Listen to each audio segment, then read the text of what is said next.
Bienvenidas a todas y a todos al canal. Yo soy Kurenai y hoy os traigo el wrap-up de junio y de julio.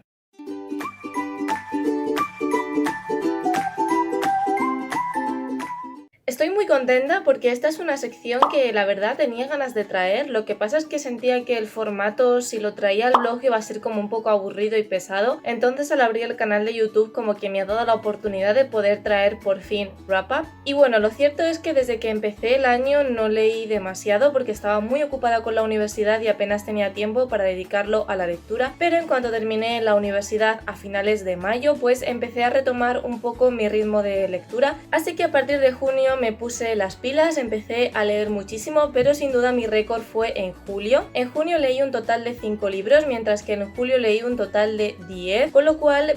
me temo que este vídeo va a ser bastante largo porque os tengo que hablar de 15 libros. Sí es verdad que alguno de estos libros ya ha aparecido en otros vídeos, entonces no me entretendré demasiado con ellos, daré unas pinceladas muy por encima y os linkearé por aquí el vídeo en el que aparecen. Como siempre os recuerdo que todas las reseñas las podréis encontrar en la cajita de la descripción. Como ya os he dicho, en junio apenas leí solamente 5 libros y gran parte de ellos los terminé durante el periodo de cuarentena, así que los 3 primeros libros de los que os voy a hablar ya aparecieron en mi vídeo Lecturas de Cuarentena, que os dejaré por aquí, así que pasaré muy por encima sobre ellos y no entraré en detalles. El primero es Un mar sin estrellas, de la autora Erin Morgenstern. De este libro tenía muchas expectativas porque ya había leído El circo de la noche de esta autora y me encantó, y aunque es cierto que la trama me gustó muchísimo y sobre todo me encantó la ambientación y cómo entretejía las diferentes historias para dar lugar a una historia mucho más grande, muy interesante y con un aura muy onírica, es un libro que se me hizo muy pesado porque el lector tiene que estar constantemente pendiente de la acción para no perderse ningún detalle importante, y que se me hizo muy lento de leer. Aún así le puse una nota bastante alta, como veréis en pantalla, pero bueno, me decepcionó bastante y me gustó mucho más El circo de la noche. Aún así no descarto volver a leer algo de la autora porque en general como autora me gusta mucho. En segundo lugar está La niña que bebió luz de luna, de Kelly Barnhill. De este libro también he hablado muchísimo, es un middle grade que me sorprendió porque no imaginaba que me iba a gustar tanto. Es un libro cuya temática principal es la magia, pero aún así también nos introduce otros temas que son muy interesantes y muy importantes que los niños aprendan y vean reflejados en libros, como es la importancia de la familia, el amor o el hecho de no perder nunca la esperanza por muy mal que nos vayan las cosas. El siguiente libro del que ya os hablé en mis lecturas de cuarentena es Cordeluna, de Elia Barceló. Con este libro tenía muchísimas esperanzas porque me encantaba la ambientación. La historia está basada, bueno, parte de la historia está basada en la Edad Media española, en concreto en un personaje que estuvo relacionado con la figura del Mío Cid. Por lo tanto, la ambientación me parecía de lo más interesante. Además, otra cosa que me gustó mucho del libro es que incluso aunque no tengas ni idea de historia de España, está muy bien explicado, así que no te pierdes con los datos históricos, pero aún así siento que es una historia que, aunque partía de una premisa muy interesante, se quedó en nada. La historia se me quedó muy corta, terminó aburriéndome y terminó no convenciéndome en absoluto, supongo que porque tenía muchas esperanzas respecto a este libro. Pero bueno, aún así, aunque a mí personalmente no me terminó de gustar o no me terminó de entusiasmar tanto como esperaba, es un libro que merece la pena, aunque sea leerlo solo por la ambientación que tiene en la época medieval española y que además se lee muy rápido. El cuarto libro que me leí en junio no ha aparecido en ningún vídeo y se trata del Príncipe de la Niebla, de Carlos Ruiz Zafón. Este libro es una relectura y me lo volví a leer cuando me enteré de la desgraciada noticia de que el autor había fallecido. Este autor es uno de mis autores favoritos, sus lecturas marcaron muchísimo mi adolescencia. Es una historia sobrenatural que nos cuenta la historia de la familia Carver, que debido a la guerra decide mudarse a un pueblecito de la costa, y allí el hijo mediano de la familia, Max Carver, descubrirá que en su jardín hay una serie de estatuas que tienen forma de figuras circenses. Lo que no sabe la familia Carver al mudarse a esa casa es que allí muchos años atrás ocurrió una desgracia que está relacionada con el payaso y con la trupe circense, y Max Carver se verá envuelto completamente en toda esta historia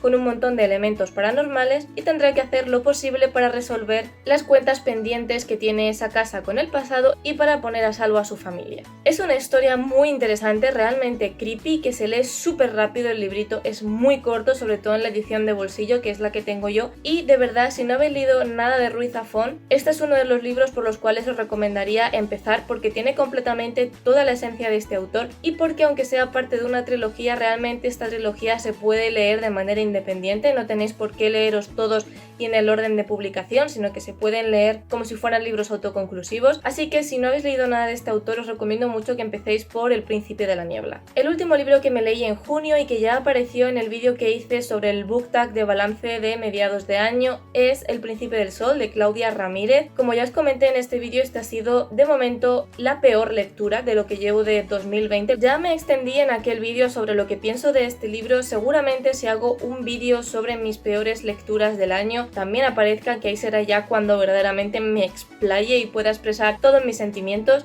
Si no queréis esperar al vídeo, os recomiendo que echéis un vistazo en la reseña, donde ahí de verdad explico de manera argumentada, incluso con escenas del libro, por qué me parece una lectura muy mala. Pero bueno, así como resumen, El Príncipe del Sol está escrito por una famosa booktuber. Es una booktuber a la que sigo desde hace años y tenía muchas ganas de verla en su faceta de escritora y me ha decepcionado terriblemente. No solo porque no sepa escribir, no sepa construir tramas, tampoco sepa construir personajes y demás, sino porque comete muchísimas faltas de ortografía, tiene errores estructurales, errores gramaticales, errores de puntuación, etc. O sea, realmente este libro parece que ha salido de una página de fanfic, que no ha pasado por ningún lector beta, que no ha pasado por ninguna editorial, que tal cual la autora lo ha escrito, lo han publicado y ya está. No es ya que la historia en sí sea mala, que la trama sea mala y que los personajes sean inconsistentes, sino que directamente está mal escrito. Entonces, este libro se ha convertido en una de mis peores lecturas, pero bueno, como ya he dicho, me explayo muchísimo más en la reseña, así que si queréis ver una opinión más completa y mejor argumentada, os recomiendo que le echéis un vistazo.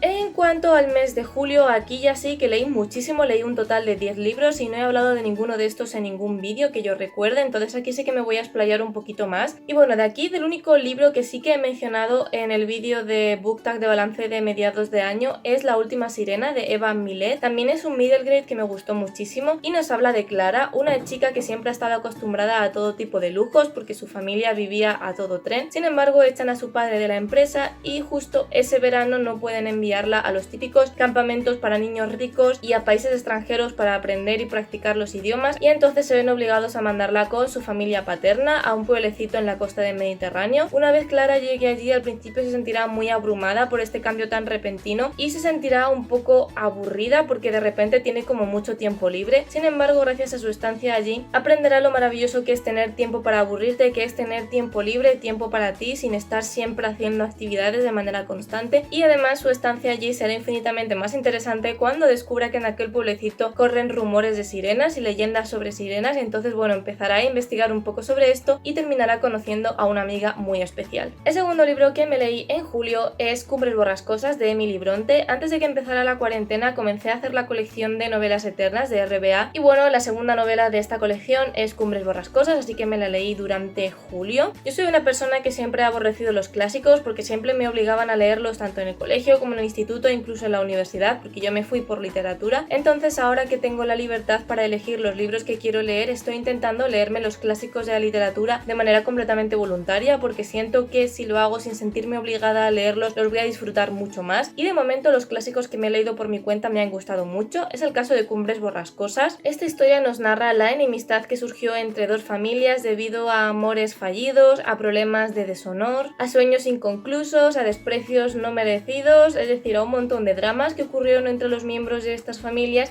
y que las llevaron a iniciar un largo camino de odio mutuo. Y bueno, conoceremos estas historias a través de la ama de llaves, la señora Dean, que trabajó para las dos familias y que está al tanto de todos los trapos sucios de los miembros de ambas familias. Esta novela sin duda es una novela de personajes, porque realmente si te pones a pensar en la trama no es que sea compleja, de hecho no sucede nada que pueda ser así como relevante, no hay mucha acción, simplemente se nos va contando la historia de estas dos familias, qué fue lo que ocurrió para que se odien y qué fue lo que pasó entre ellos para que justifique la situación, digamos, de miseria y de desprecio constante que tienen en la actualidad, en el punto en el que empieza a contarse esta historia. Es una historia con la que no puedes empatizar absolutamente con ninguno de los personajes, porque todos y cada uno de los personajes de Cumbres Borrascosas son odiosos. Es verdad que algunos de ellos tienen justificación y tienen motivos para comportarse de una manera tan despreciable, pero como ya he dicho, no puedes encariñarte de ninguno de ellos. Realmente muchas veces ni siquiera llegas a comprender por qué qué actúan de la manera en que actúan, por qué se comportan de esa manera, porque tienen comportamientos bastante irracionales, pero aún así, aunque no puedas conectar con ninguno, están perfectamente construidos y eso hace que la novela sea completamente disfrutable, porque son personajes que de verdad son muy reales, son muy de carne y hueso y además son muy apasionados, tienen reacciones muy exageradas para todo, son muy sentimentalistas, cualquier mínimo problema lo llevan al dramatismo extremo, que no tienes por qué empatizar con los personajes para disfrutar de la novela. Es una obra muy disfrutable que a mí me gustó muchísimo, que se puede definir con la palabra salseo prácticamente. Vale, en el tercer lugar voy a juntar dos libros porque se trata de las últimas dos partes de la trilogía de las Guerras del Loto de Jay Kristoff y se trata de Imperio y de Última. No me quiero extender demasiado con estas novelas porque sería hacer spoiler,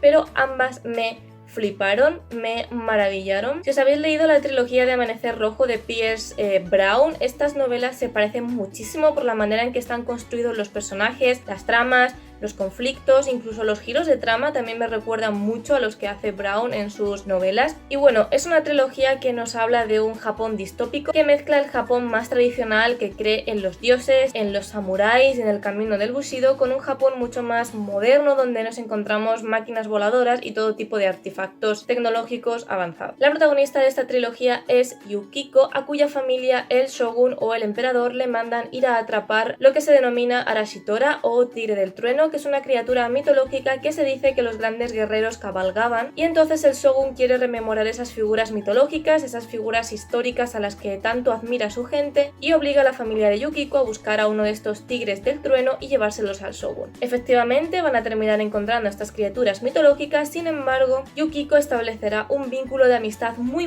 fuerte con este tigre del trueno al que terminará llamando Buru, y esto hará que Yukiko se niegue en rotundo a entregarle esta criatura al shogun, que es un gobernante despiadado, cruel y muy egoísta, y a raíz de ahí empezará una rebelión mediante la cual Yukiko, junto con otras personas, intentará derrocar el poder del shogun y el poder de las élites, puesto que su influencia lo único que está consiguiendo es crear una guerra con los extranjeros que parece no tener fin, y además por culpa de sus inventos tecnológicos, la élite de este país nipón está contaminando la tierra, el aire, el mar y está abocando a su gente a la muerte. Es una trilogía absolutamente fantástica de la que todo el mundo me hablaba maravillas, pero de verdad que las reseñas, incluso mis propias palabras, no van a hacer justicia a lo impresionante que es esta trilogía. Si os gustan las distopías y tenéis interés por Japón y por la cultura japonesa, desde luego es vuestra trilogía porque es una pasada. E igualmente, si no tenéis ningún interés en este tipo de temas, os recomiendo encarecidamente esta trilogía porque de verdad que os va a encantar. El siguiente libro que me leí es El despertar de las musas de Beatriz Luengo. Es una historia en la que le tenía muchas ganas y le tenía muchas expectativas porque lo que hace es reivindicar la figura de mujeres que fueron silenciadas, mujeres que hicieron descubrimientos o que tuvieron una influencia muy importante en la historia, en las artes, en la ciencia, etcétera, pero fueron silenciadas por los hombres que estaban a su alrededor, los cuales terminaron llevándose el mérito. La verdad es que me pareció una perspectiva muy interesante y aprendí muchísimo sobre muchas figuras que yo no conocía o que conocía pero que no sabía que habían sido tan relevantes en la historia, pero aún así es un libro que me aburrió muchísimo. No sé explicar por qué exactamente, pero es que me pareció súper tedioso, y la parte en la que la autora dedica poemas a estas mujeres o la parte en la que la autora hace su propia reflexión a raíz de la historia de estas mujeres me pareció que sobraba totalmente. Al principio me las leía, pero no sé, era como que no me encajaban en el libro y luego directamente es que dejé de leérmelos. No sé, como que me aburrió muchísimo,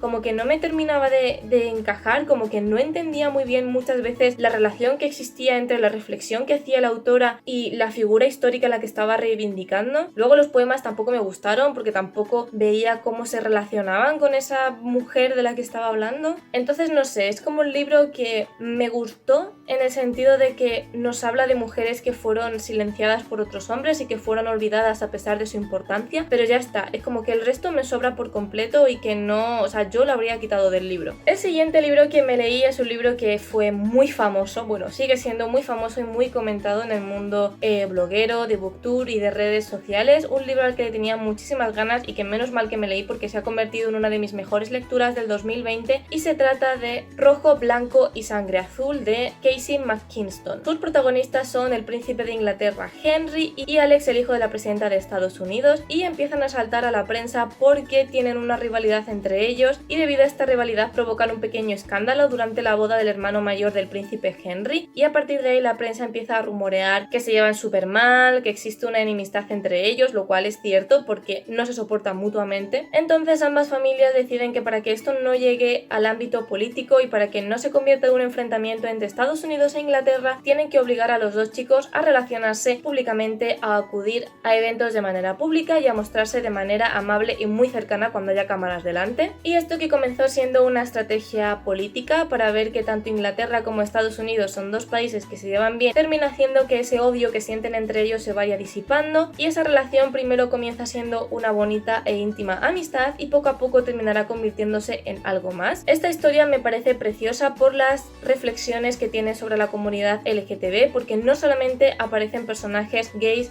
y bisexuales, sino que aparecen también personajes trans, aparecen personajes pansexuales, aunque no estoy de acuerdo con esa definición de sexualidad, pero bueno, aparecen personajes que se definen como pansexuales, también aparecen, si no recuerdo mal, aparece alguna lesbiana, no sé si mencionan también a las personas eis, también toca el tema de las personas racializadas, porque Alex, el hijo de la presidenta de Estados Unidos, es medio estadounidense, medio mexicano, entonces me parece una novela importante porque no solamente incide en la problemática que tiene el colectivo LGTB, sobre todo si personas tan influyentes y tan importantes como el príncipe de Inglaterra o el hijo de la presidenta de Estados Unidos pertenecen a ese colectivo, sino también el problema que tienen las personas racializadas. Entonces, bueno, me parece que esta novela no solo está súper bien escrita, tiene una historia súper tierna y la historia en sí merece muchísimo la pena, sino que creo que los temas que toca son temas muy importantes, que la autora los toca con un punto de vista muy sensible, muy bonito, muy sensato y la verdad es que lo recomiendo muchísimo. En séptimo lugar, bueno, teóricamente sería en octavo lugar porque he juntado Última e Imperio, pero bueno, en séptimo lugar tenemos El match de Cupido de Lauren, voy a leer el apellido porque es muy difícil, Lauren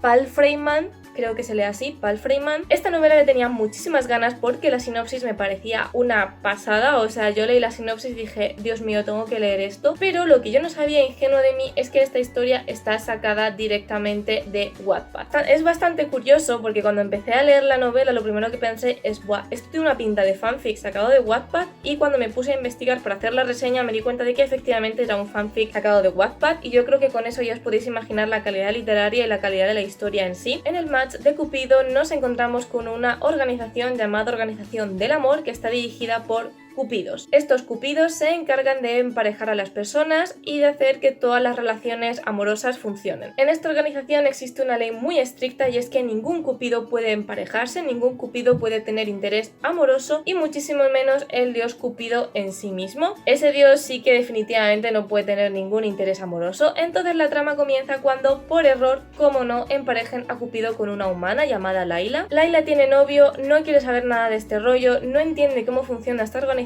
pero el problema es que una sección radical de la Organización del Amor llamada Las Flechas quieren acabar con su vida para impedir de todas que Cupido se empareje con ella. Como veis, la sinopsis es bastante interesante, pero esta es la típica novela que yo habría disfrutado con 14-15 años, pero que actualmente pues me ha parecido muy floja, no diría que mal escrita, pero sí bastante pobre, con una trama muy simplona y no sé, me esperaba otra cosa, la verdad. Tiene todos los clichés de novelas adolescentes que yo disfrutaba en la época Crepúsculo, y es la chica súper normal que, bueno, que es del montón, que no tiene nada especial, en la que, como no, se fija el tío buenorro, malote, por el que todas suspiran. Como no, ese tío tiene poderes sobrenaturales y eso hace que la chica normal se vea envuelta en una serie de problemáticas y en una serie de aventuras que hacen pues que sus amistades, que sus estudios, que incluso su familia pasen a un segundo o tercer plano, porque lo único que piensa es en lo guapo que es Cupido y en el tremendo marrón en el que se ha visto metida sin quererlo. O sea, es que de verdad es al más puro estilo Crepúsculo, al más puro estilo la saga Lux, esta de alienígenas, o sea, todas esas sagas que disfrutábamos, qué sé yo, en los años 2010, una cosa así, pues es que el match de Cupido es eso.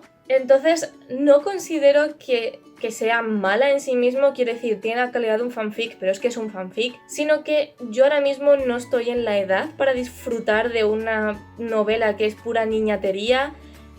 pura, ay, es que eres guapísimo, sé que no me tengo que enamorar de ti, pero es que mírate, eres guapísimo, o sea, es que no, es una novela que yo no estoy en la edad de disfrutar. Aparte también ha sido bastante decepcionante la parte de mitología grecolatina, porque era lo que más me llamaba la atención y el motivo principal por el que yo quería leer también este libro, pero es que no ha tenido prácticamente ninguna relevancia. También es verdad que en teoría es el principio de una saga / trilogía, entonces no sé si en el resto de libros la mitología tendrá más presencia. En este desde luego no, al margen de Cupido y luego los últimos capítulos donde de repente han aparecido un montón de personajes mitológicos así de la nada. Pero bueno, es una novela que yo no he disfrutado. Es entretenida, se lee rápido, quizá a vosotros os interese, pero a mí es que me ha pasado sin pena ni gloria, la verdad. Otra de mis mejores lecturas del 2020 se han concentrado casi todas en el julio. Es La abuela de Cris Puello. Si seguís el blog sabréis que yo soy súper fan de Cris Puello, me encanta este autor, me encanta todo lo que escribe. La abuela se trata de la biografía de la propia abuela de Cris Puello. Él cuenta que un día charlando con su abuela, pues ella le habla de su testamento y como que de repente el autor se da cuenta o es plenamente consciente de que su abuela no es inmortal, de que en algún momento por desgracia va a faltar y decide escribir este libro reivindicándola. En este libro nos cuenta la biografía de su abuela y todo lo que tuvo que sufrir por ser mujer en la época del franquismo en España, de todo lo que tuvo que luchar porque en aquella época las mujeres tenían todavía muchísimos menos derechos que hoy en día, de todo el maltrato que sufrió por los hombres que la rodeaban, de los desprecios constantes, de que la justicia y el mundo siempre estaba a favor de sus maltratadores antes que de parte de ella. Y en fin, es una historia extremadamente dura que os recomiendo encarecidamente leer. Una cosa que me ha gustado muchísimo, aparte de la reivindicación de los derechos de la mujer, es que esta novela no se ha vendido como feminista y no pretende ser feminista, simplemente pretende contar la biografía de esta mujer y en cierto modo hacernos reflexionar acerca de todos los derechos que las mujeres hemos conseguido en todos estos años, pero también todos los derechos que todavía nos faltan por conquistar. Es una novela muy dura, yo lo he pasado realmente mal leyéndolo, he llegado a llorar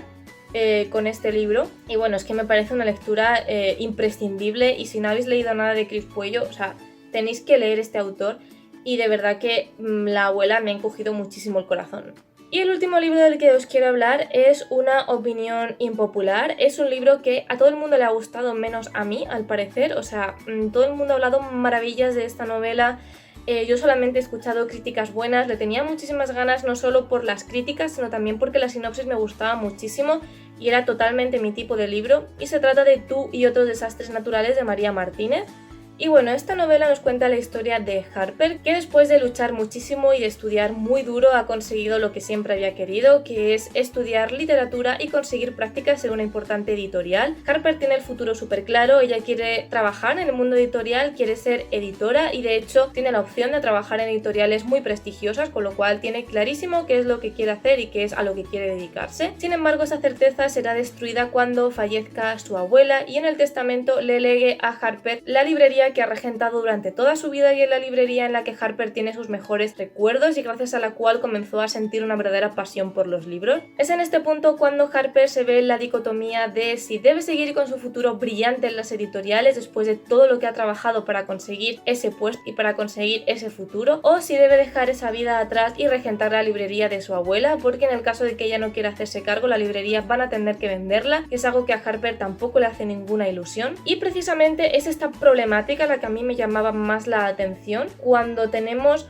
un futuro más o menos decidido, cuando más o menos tenemos claro qué es lo que queremos hacer y a qué nos queremos dedicar y de repente la vida nos da otra oportunidad que es igual de buena o que no es igual de buena pero que no podemos rechazar sin más y tenemos que estar reflexionando y dándole vueltas y pensar qué es lo que más feliz me va a hacer, cuál es mi mejor opción, qué es lo que me va a dar más tranquilidad, etcétera, etcétera. Estoy convencida de que todos vosotros en algún punto de vuestra vida os habéis visto en esta situación. Es una situación de la que yo he pasado y sigo pasando, en la que me sigo encontrando y bueno, pues muchas de las reseñas lo que decía era pues que el libro te cambia la vida, que el libro te ayuda a reflexionar y a ver este tipo de cuestiones con mucha más claridad, etcétera, etcétera. Entonces yo por eso quería leérmelo porque me sentía muy identificada con Harper. De hecho, cuando empecé a leer el libro yo de verdad que me veía muy reflejada en la protagonista. ¿Cuál fue mi problema y por qué se convirtió en una gran decepción? Mi problema fue el personaje de Trey. bueno, no el personaje de Trey, sino lo que desencadena el personaje de Trey. Trey es un antiguo amor de Harper que en su momento le rompió el corazón y que por diversas circunstancias vuelve a reaparecer en la vida de la protagonista. El problema es que Harper, por mucho que le odie por haberle roto el corazón, se da cuenta de que sigue sintiendo algo por él, y a partir de aquí, digamos que toda la trama de reflexión sobre qué voy a hacer en mi futuro, sobre qué debería elegir, se convierte en una novela romántica. Sí,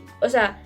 os prometo que toda esta problemática, toda esta reflexión de debo elegir el trabajo que me haga más feliz o debo elegir el trabajo que me dé más renombre, termina convirtiéndose en una maldita novela romántica que tiene todos los puñeteros clichés de novela romántica, o sea, es que todos, de verdad, todos, y por eso fue una excepción, porque además en las reseñas positivas lo que todo el mundo destaca es la parte de Harper y su decisión de si editorial o librería, que es precisamente el motivo por el que yo me quería leer este libro, pero ninguna de las reseñas positivas, al menos de las que yo he visto, te señala la parte amorosa. Es decir, en cuanto aparece el personaje de Trey, yo ya sabía que iba a haber relación amorosa, porque parece prácticamente imposible que hoy en día exista literatura juvenil sin amor, es como que va de la mano. Entonces yo lo sabía, yo lo sospechaba, lo que yo no sabía es que la parte del amor se iba a convertir en lo más importante de la novela y el resto iba a pasar a un segundo plano, y Harper solo puede pensar en Trey en bucle. O sea, de verdad que el 99% de sus reflexiones en cuanto aparece Trey es